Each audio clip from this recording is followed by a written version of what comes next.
আমি স্কুলে যাব না। পড়াশোনা কি শুধুই ভয়ের? শৈশব কি হারিয়ে যাচ্ছে ভারী বইয়ের চাপে?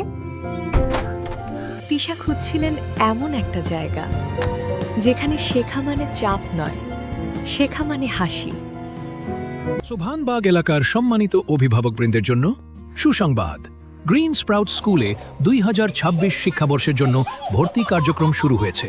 কেমব্রিজ কারিকুলাম এবং ন্যাশনাল কারিকুলাম ইংলিশ ভার্সন উভয় ব্যবস্থায়।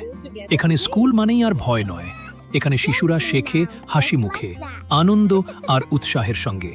কোনো বাড়তি চাপ নেই, নেই বোঝার ভার, শুধু ভালোবাসা আর যত্নে ভরা আনন্দময় শিক্ষা। আমরা বিশ্বাস করি স্ট্রেসে নয়, হাসিতে শিক্ষা সফল হয়। শিশুর আত্মবিশ্বাস গড়ে তুলতে আমরা দিচ্ছি আধুনিক ও স্মার্ট শিক্ষাবান্ধব পরিবেশ এবং যত্নশীল ও অভিজ্ঞ শিক্ষকবৃন্দ।